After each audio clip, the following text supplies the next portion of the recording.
If Duke hadn't clawed at that suitcase, no one would have known. Not Ben. Not Ellie. Not even their mom, who cried the day she picked Grandpa Harold up from the airport with balloons and a homemade welcome sign. But dogs like Duke don't forget, and they definitely don't forgive. Duke wasn't just barking that day.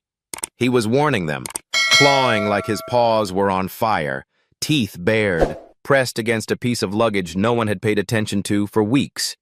At first, everyone thought it was just weird dog behavior, but what Duke uncovered in that old leather suitcase would unravel a lie that had lived inside their home for months, maybe years. It started on a Saturday, laundry day. Ben remembered because the house smelled like dryer sheets and his mom was blasting Kenny Chesney through the kitchen speaker. It was a warm April morning in Nashville, the kind of day when the windows were cracked open just enough for birdsong and the smell of cut grass to drift in. Grandpa Harold had been staying with them for about 3 weeks. He said he needed family after a rough time in Florida. His lease was up, his knees were bad, and he missed seeing the grandkids. He said the words like he believed them, and at first everyone did. Ben liked having him around. Harold told cool stories about the Navy, taught him how to whittle little animals out of sticks, and bought the good orange juice with no pulp. But Duke? Duke didn't like Grandpa one bit. It was strange. Duke had served as a K-9 with the sheriff's department for almost 8 years. Retired now, he still had that edge, a working dog's alertness, the steady watchfulness. But he was never aggressive. Not until Harold moved in. Ben first noticed it when Harold reached out to pet Duke on the porch, and Duke backed away, growling low. Not barking, just that deep rumble dogs make when something's off. I guess he's still adjusting, Harold had chuckled, kneeling slowly. It's okay, boy, I'm no threat. Duke didn't buy it. Neither should they have. That suitcase, the one Duke started clawing at, was sitting in the corner of Harold's guest room. It was thick, brown leather, worn at the edges, and had a brass lock that didn't seem to close quite right. It never moved. Not once. Harold never unpacked it. He said it held private stuff, just old photos and letters from his Navy days. Nobody questioned it. Until that Saturday. Ben had just finished pouring cereal when he heard it. A scratching sound from down the hall, steady, repetitive, almost desperate. Scratch, scratch, scratch. Duke! He called. No response, just more scratching. He followed the sound, stepping slowly through the carpeted hallway until he reached the guest room. Duke was standing at the foot of the bed, hunched over the suitcase, pawing hard at the front pocket. His ears were pinned, and his breath came fast, snorting, agitated. Ben opened the door wider. What are you doing, boy? Duke looked back at him, then at the suitcase, then whined, and that's when Ben saw it. The corner of the front pocket was frayed, almost chewed open, and something dark and thin was poking out, like the edge of a folder or envelope. Hey! Grandpa's voice cut through the hallway like a whip. Ben jumped. Harold stood behind him, face tight, lips thin. What's going on here? Duke was I think he smelled something. Harold's gaze dropped to the suitcase. That dog's never respected boundaries. Then he grabbed the suitcase, yanked it onto the bed, and snapped it shut. From that moment on, Duke wouldn't leave the hallway. He laid there for hours, head resting on his paws, eyes locked on that door like a soldier guarding a perimeter. Like stories about heroic dogs who just know when something's wrong? Make sure to subscribe to Heroes for Animals on YouTube for powerful true stories that will stick with you long after the video ends. That night, Ben sat in bed thinking. Duke had been with them since Ben was 6. He trusted that dog more than most people. Duke had sniffed out 2 kids in a barn fire, helped find a missing hiker in the woods near Franklin. He'd even detected a gas leak in their neighbor's house last fall, before anyone smelled a thing. So when Duke barked, when he growled, when he clawed at something, he meant it. Still, Ben didn't know what to do. He thought maybe Ellie would. She was older, 17, and had a way of reading between the lines, especially when it came to adults. He knocked on her door, Duke trailing behind.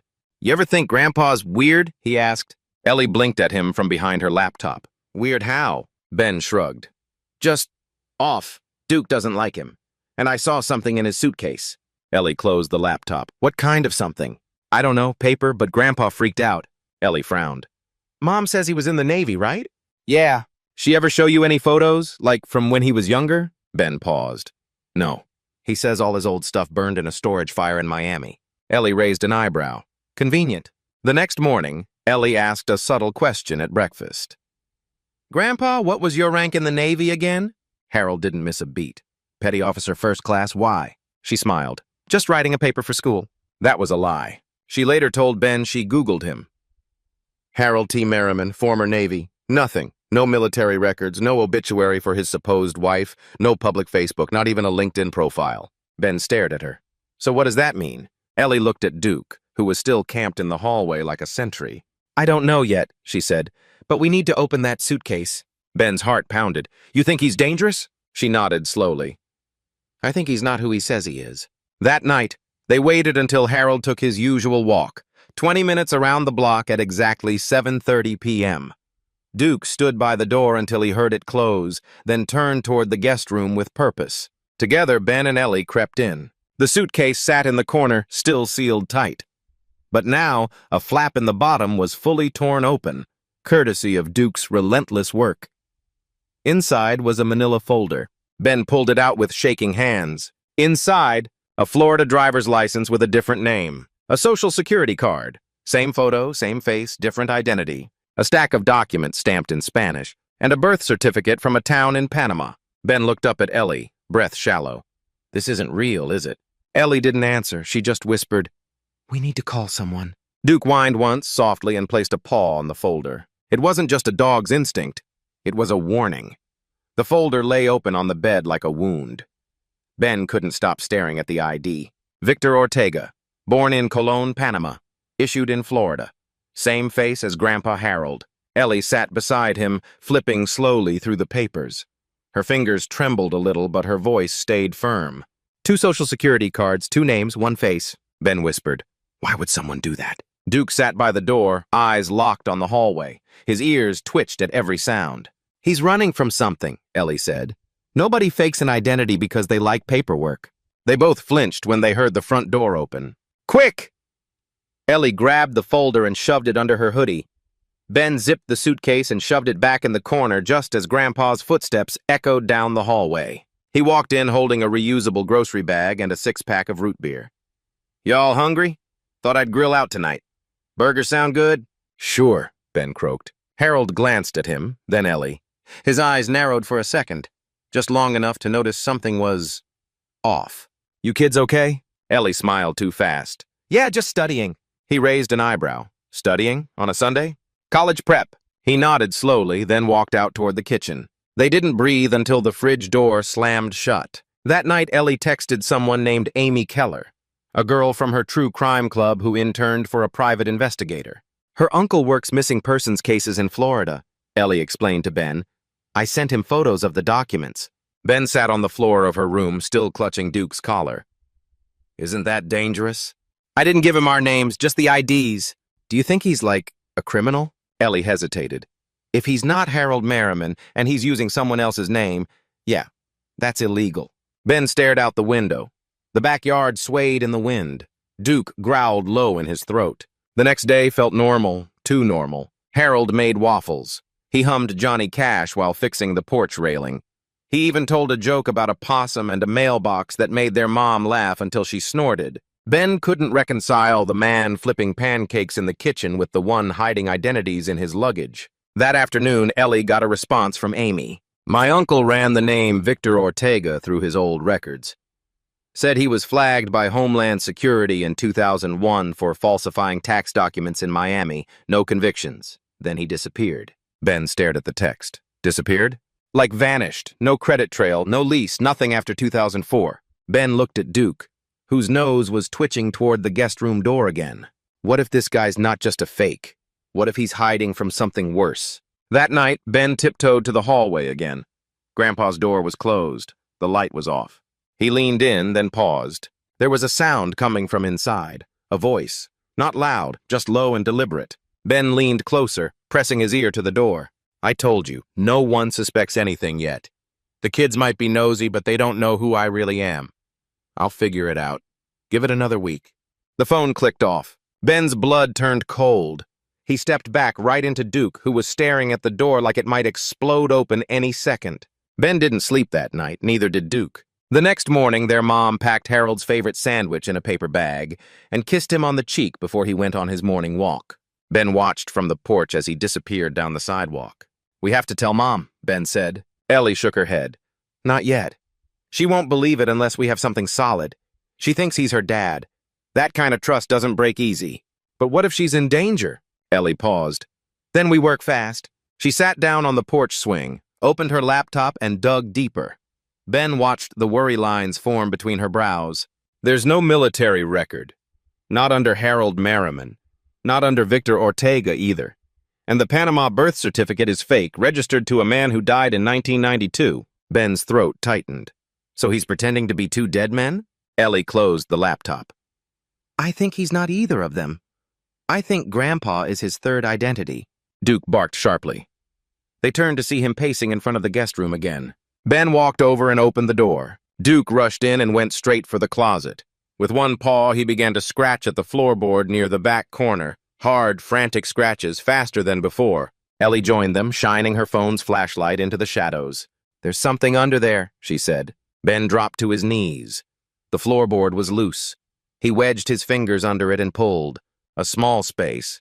Dusty. Sealed in a gallon Ziploc bag. Another folder. They stared at it. Ben opened it slowly. Inside were photos, dozens. All of them of Harold, but younger. Different hair, different clothing, different people. Ellie flipped one over. Richard Foley, Chicago, 1996. Another photo. Miguel Ortiz, Santa Fe, 1989. "This guy's been living as different people for decades," Ellie whispered. "He changes names like clothes." Ben stared at the pile of old passports, some fake, some maybe real. Then Ellie pulled out a final item, a flyer. A black and white copy of a missing persons notice. Dated August 2000, a woman and child. Last seen with Victor Ortega. Ben's stomach dropped. "I'm calling the sheriff," Ellie said. "This is beyond us." "No," Ben said. "Let's call Dad first. He'll know what to do." They didn't even hear the front door open. "Looking for something?"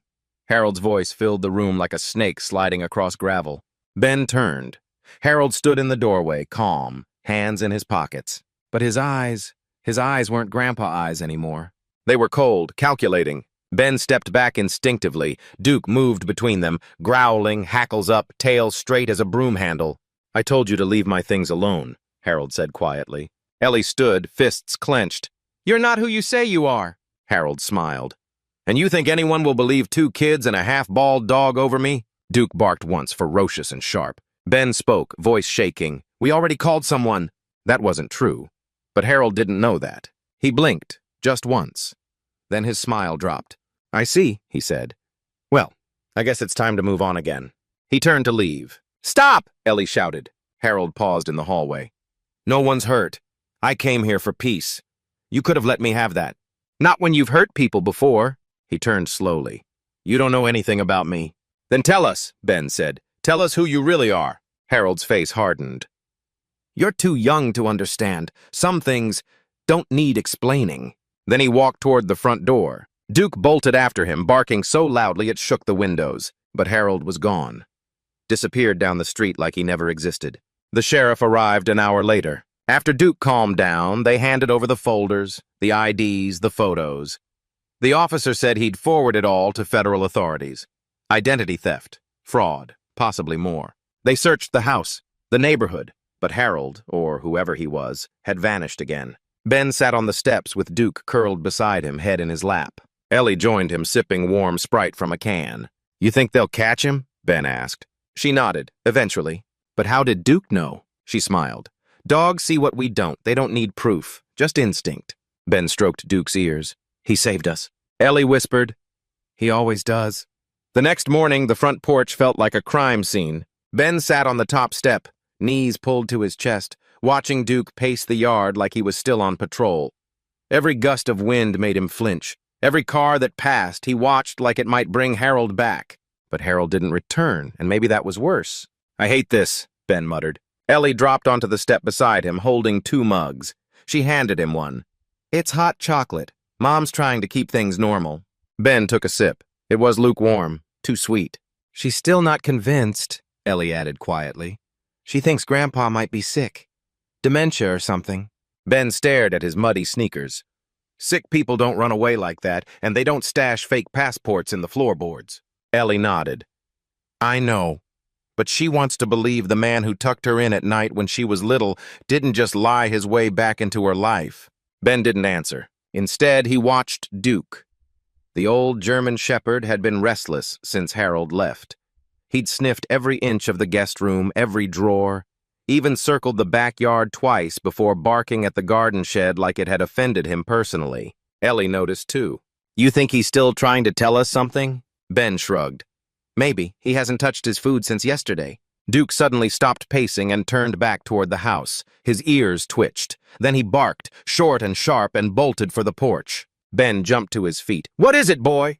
Duke ran past him, through the open front door, claws skidding against the hardwood floor. He made a sharp right, back toward the guest room.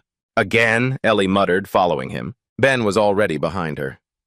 By the time they reached the room, Duke was at it again, pawing at the oak desk in the corner.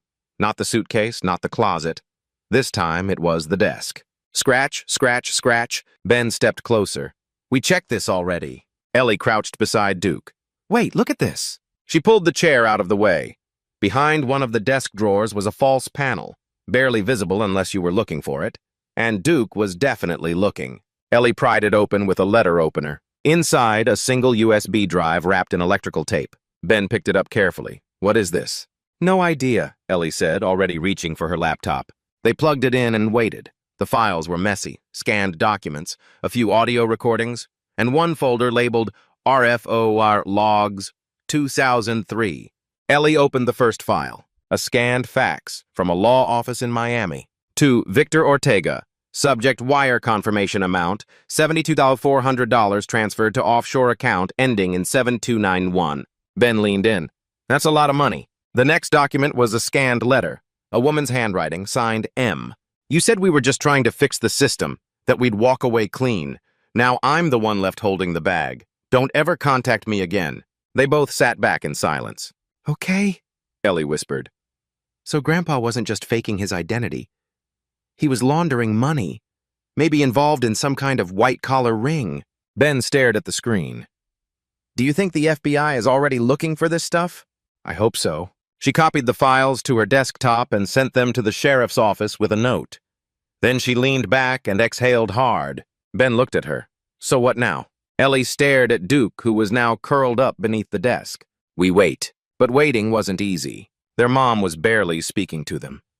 After the police took the documents, she sank into a quiet sort of denial, going through the motions but with this vacant look in her eyes, like she was watching the world from underwater. I just need proof, she kept saying. Solid, undeniable proof. Ben couldn't understand it. The passports, the IDs, the missing persons flyer, they had proof. But Ellie explained it in a way that stuck. She wasn't protecting him, she said. She was protecting the version of him she wanted to be real. 2 days later, Duke did it again. This time it was the garage. Ben was taking out the trash when Duke suddenly growled, low and deep, and charged toward the garage door. He barked twice, then sat down, still like a statue, staring at the handle. Ben dropped the trash bag and ran to let him in. What is it now? Duke trotted past the lawnmower, past the shelves of old paint cans, straight to the far corner behind the water heater. There, in the dust, sat a taped-up cardboard box with a shipping label dated March 2022, just a month before Harold arrived. Ellie was home by then. She joined him, brushing dust off the label. It's from New Mexico, she read, shipped to a P.O. box under the name James L. Brooks.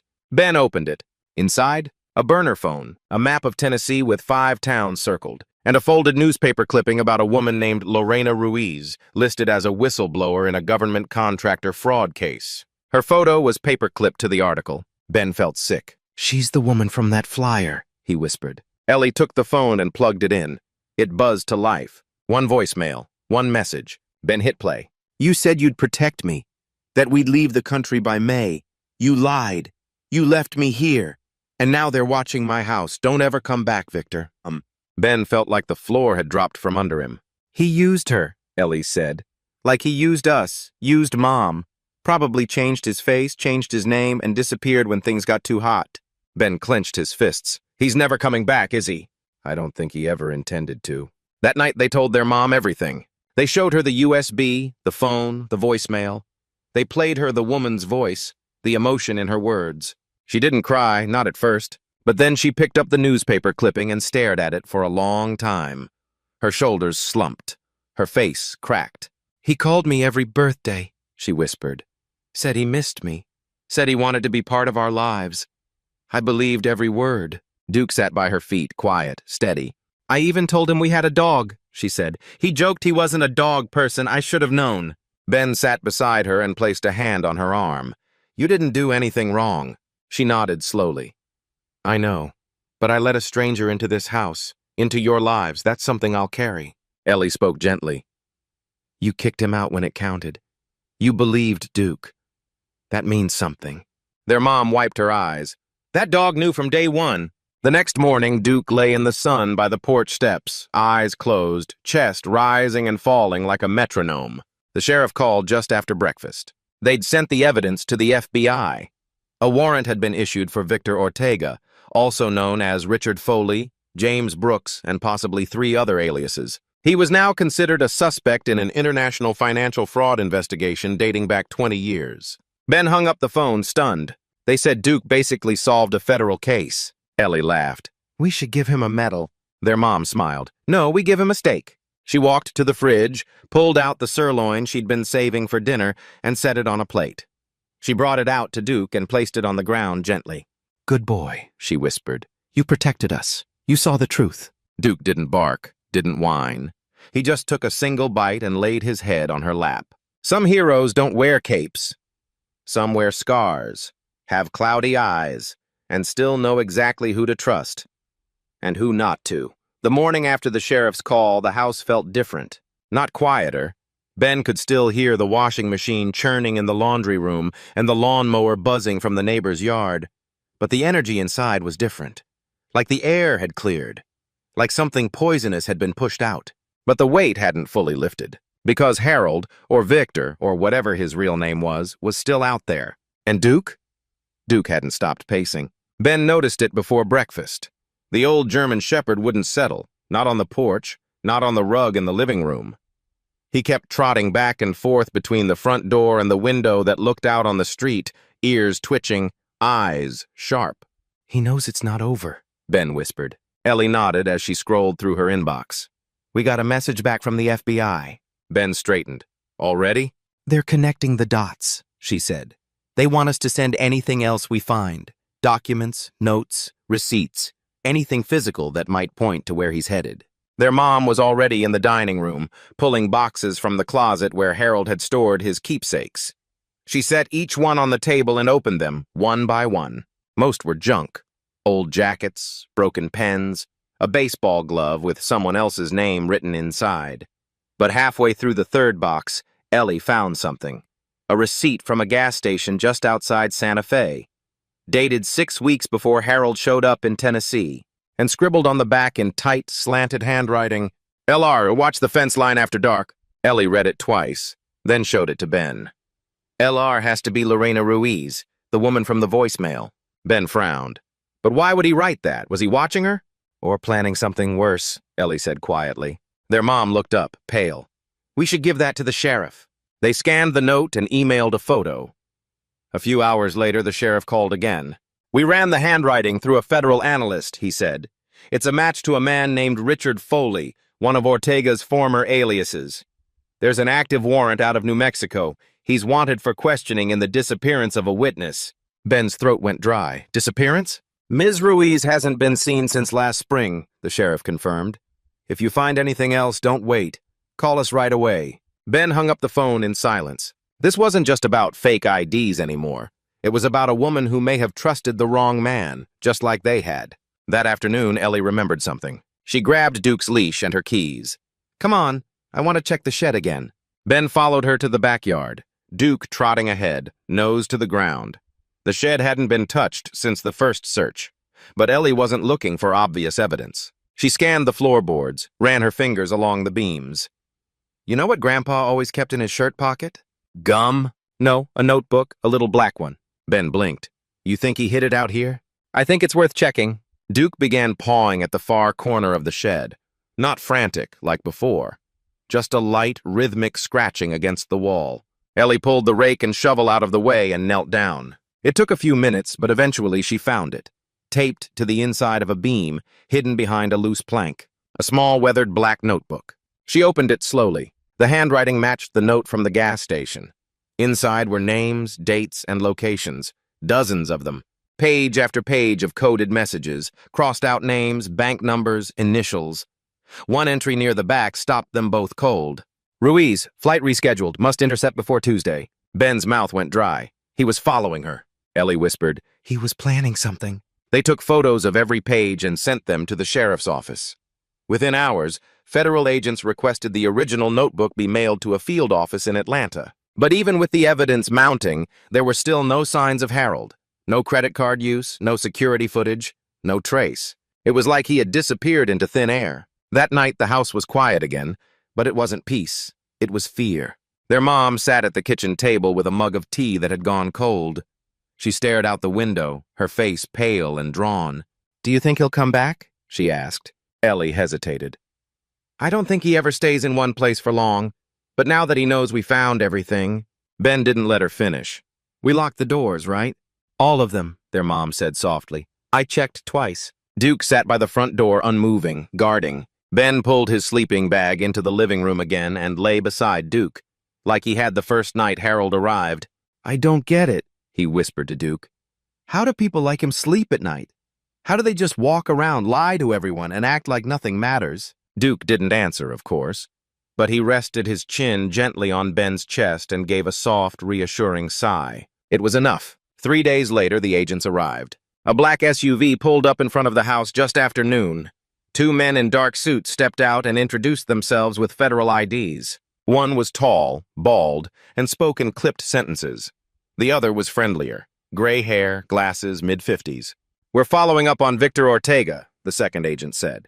"Mind if we come in?" They spent nearly 2 hours going through everything. The USB, the notebook, the receipts, even the voicemail. When they finished, the taller agent closed his folder and looked at them carefully. "We believe Ortega may have been operating under multiple identities since the early 90s, he said. "He has links to offshore laundering schemes and possibly connections to witness tampering in 2 states. But this is the first time he's stayed in one place long enough to leave a trail." "Thanks to your dog," the other agent added with a smile toward Duke. Ben's chest swelled with pride. "He never trusted him, not for a second." The taller agent nodded. Neither should anyone else. As they prepared to leave, one of the agents handed Ellie a business card. "If he tries to contact you, don't engage. Call us immediately." Ellie took the card and stared at it. "Do you think he'll try?" "Men like him rarely let go of control," the agent replied. "So yes, we think he might." Then they were gone. That evening, Ben helped his mom clear out the guest room. It felt surreal, folding up the bed sheets, emptying drawers that had once held the lies of a man who'd almost become part of their family. As Ben reached under the bed for a stray sock, he found one last thing, taped to the frame. A single envelope. No name, no stamp, just a folded letter and a photo. The letter was handwritten, and the first word was Ben. "I never meant to hurt you, kid. You were a good boy. Smart. Reminded me of someone I used to be before all this. Don't let your sister turn you against me. The world's not as simple as she thinks. Sometimes good people do bad things to survive. I had a reason for everything, even the lies. Tell your dog to stop barking at ghosts. H." Ben stared at the signature. No name, just the letter H. The photo was of them. From the first week Harold arrived, Ben sitting on the porch, Duke by his side, and Harold standing behind them, smiling like he belonged there. Ben showed it to Ellie. She read the letter in silence, then tore it in half. "He'll always be a ghost," she said, "but we're the ones who get to keep the house." Duke let out a soft bark like he agreed. The sun was barely up when the call came in. Ben was still under the blanket on the living room couch, Duke curled beside him like a furry wall.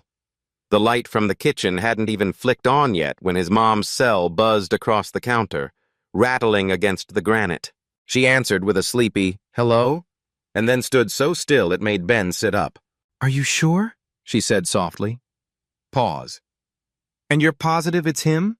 She turned around, phone still at her ear, and looked at Ben and Ellie with eyes full of something between fear and relief. "They think they've found him." 2 hours later, a federal agent returned to their house. This time, he wasn't alone.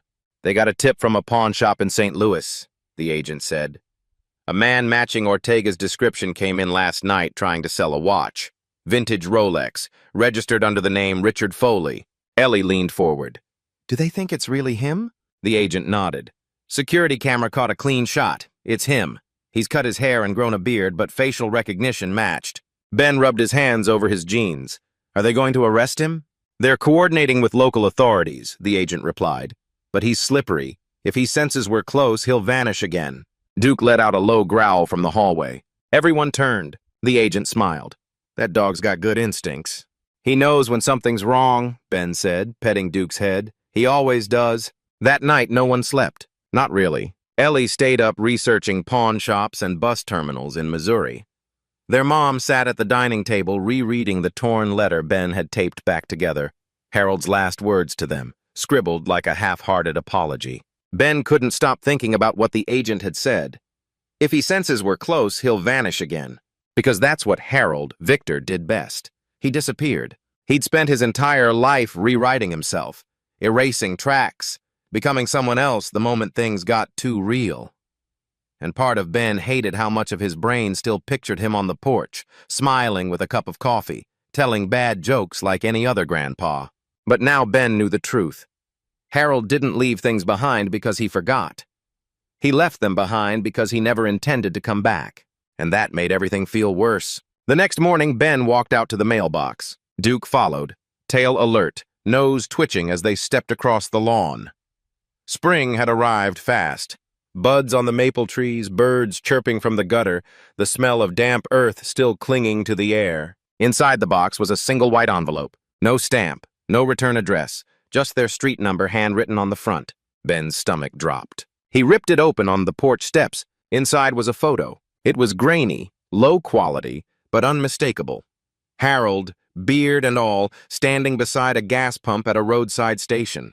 A red flannel shirt, a plastic bag in his hand, and behind him, almost out of frame, Lorena Ruiz. Ben blinked. She was alive. Ellie rushed out behind him, eyes wide when she saw the picture. Where did this come from? The mailbox, Ben said. No name, no letter, just this. Their mom came out too, holding a sweater. What's going on? Ellie handed her the photo. I think someone's trying to tell us she's okay. Or trying to get us to stop looking, Ben added. They scanned the photo and sent it to the FBI. Hours later, an agent called back. That station's in Kansas, he said, near a town called Garden City. We've got agents en route now. If Ortega's with her, we may finally bring him in. Do you think she's with him willingly? Ellie asked. The agent was quiet for a moment. We don't know. She's been missing nearly a year. If he manipulated her the way he did your family, it's possible she doesn't even realize she's in danger. Ben's fists clenched. Then you have to get her out. We will, the agent promised. Thanks to Duke and all of you. That night, the house felt tense, like they were waiting for a verdict. Ben sat in Duke's favorite spot by the front window, staring out at the quiet street, wondering how many times Harold had done this to other families, pretended, lied, manipulated. But this time, he hadn't gotten away. This time, a dog saw through him. And that changed everything. Around midnight, Ellie's phone buzzed. She grabbed it fast, scanning the screen before gasping. They got him, she whispered. Ben shot up. What? They caught him in Kansas. Local deputies pulled him over on a rural road. He was in a stolen truck under a fake name. Lorena was with him. She's safe. Shaken up, but safe. Their mom sank into a chair, covering her mouth with her hands. Oh my God. They're flying her to a safe location now, Ellie continued. And they're charging him with identity fraud, obstruction, and possible kidnapping. Ben looked at Duke. You hear that, boy? You got him. Duke wagged his tail gently, then laid his head on Ben's lap. 3 days later, a woman showed up on their doorstep. She wore a loose cardigan and jeans, dark circles under her eyes, her black hair tied back loosely. Her hands trembled slightly as she clutched a manila envelope to her chest. Hi, she said softly. I'm Lorena Ruiz. Ben's mom opened the door wider. Please, come in. Lorena sat at the kitchen table, barely touching the tea they offered. I just wanted to say thank you, she said. They told me it was your family, your dog. Ben glanced at Duke, who was curled on the floor by her feet, calm but alert. I don't know how long I was under his thumb, she said. It's like you wake up one day and realize everything's been a performance. He never hurt me, not physically, but he made me feel like I didn't have a choice. Ellie nodded gently. He did the same here. Played a role. Made us feel like we owed him something. Lorena opened the envelope. Inside were photographs, documents Harold had hidden in a storage unit in New Mexico. Bank records, logs, even an old fake passport with the same photo he used to become Grandpa Harold. "I want you to have these," she said. "You helped stop him. These belong in the story." Ben looked at her. "What are you going to do now?" "I don't know," Lorena admitted, "but I know who I am again. That's a start." She reached down and scratched behind Duke's ears. "You saved me," she whispered, "and I never even met you." Duke gave a low, happy grunt and leaned into her hand. Later that night, Ellie started a blog. She titled the first post, "The Dog Who Knew Grandpa Wasn't Real." Within a week, it went viral. People flooded the comments with their own stories of suspicious strangers, family betrayals, and the quiet wisdom of dogs who seemed to know things no one else could see. They added a photo of Duke in his sheriff's bandana, sitting proud beside Ben on the front porch. And under the caption, Ellie wrote, "Not all heroes bark, but this one did, just loud enough to save a life." 6 weeks had passed since Victor Ortega was arrested in Kansas. Ben still kept the newspaper article taped to his wall. The headline read, "FBI nabs fugitive con man after family dog raises alarm." And below that, a picture of Duke, ears perked, tongue out, wearing his old sheriff's department vest. They hadn't used the family's full names, but anyone in town knew exactly who it was about. Some folks had started calling him Deputy Duke. Others just called him a hero. But to Ben, he was still Duke, the same loyal German shepherd who'd slept beside him through thunderstorms, guarded him on Halloween night, and barked whenever he got too close to the cookie jar. Except now he'd saved not just one family, but two. It wasn't easy going back to normal. Their mom took time off work. She spent most mornings reading in the backyard, sometimes just staring into the trees, petting Duke with one hand. Ben could tell she was still processing it all. The lies, the letter, the feeling that the man she thought was her father had been a ghost in a borrowed life. But Ellie helped. She sat with her after dinner, answered questions, showed her the folder where she'd compiled everything. Notes, emails, receipts, even the audio from Lorena's voicemail. "I can't believe I didn't see it," their mom said one night.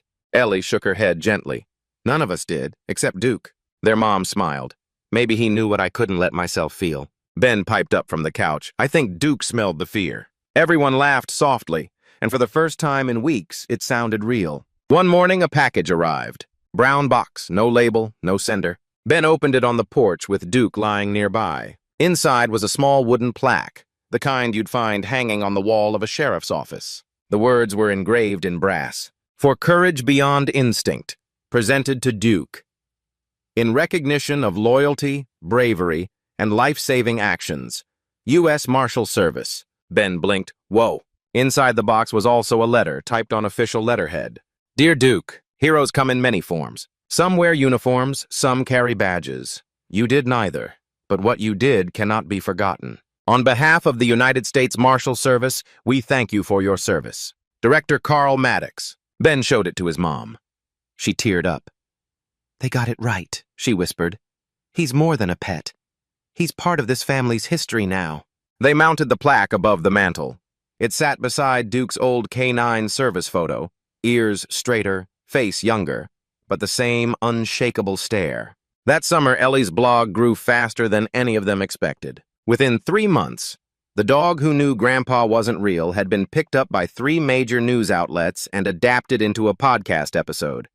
A production assistant even emailed asking if they'd consider a documentary. "I mean, come on," Ellie laughed. "Duke's practically famous." They created a YouTube short series about retired canines, using their own experience as the first story. They called the channel Heroes for Animals, and the views started climbing within days. At night, Ben read comments out loud. "This made me cry. What a good boy. We need more stories like this in the world. Dogs know, they always do." Duke didn't understand internet fame, but he did like the extra treats and belly rubs that came with it. One day in late August, Lorena Ruiz returned to visit. She looked stronger, happier. She'd found a job helping women transition out of abusive relationships, and the government was supporting her while she testified in court against Ortega. But before she left, she pulled Ben aside. "I wanted to give you something," she said. From her purse, she took out a worn leather wallet. Inside was a photo, her and her daughter, maybe 5 or 6 years old, smiling on a beach somewhere with wind-blown hair and ice cream cones. "He used to keep this in the glove box," she said. "Said it was from his better days, but it's not his, it's mine." Ben took the photo carefully. "I think he wanted to remember who he pretended to be," Lorena added. "But you helped me remember who I really am." She reached down and hugged Duke. He leaned into her chest gently, tail wagging slow and steady. "Thank you, Detective Duke," she whispered. The school year came quickly. Ben started 8th grade. Ellie applied to colleges. But the memory of what happened never fully faded. Sometimes Ben would sit outside in the evening, watching Duke sniff the wind like he was still guarding something no one else could see. One night, Ben asked him softly, "How did you know?" Duke looked up at him, old eyes still full of fire, and licked his hand. That was enough of an answer. The last piece of the puzzle came in early October. A letter from the FBI. They'd officially closed the case on Victor Ortega, pending final sentencing in federal court. He'd pled guilty to fraud, identity theft, and obstruction. Multiple charges stacked over 3 decades. He wouldn't see the outside of a prison wall again. Ben read the last line twice. "If not for the actions of your retired K-9, this case would have remained unsolved.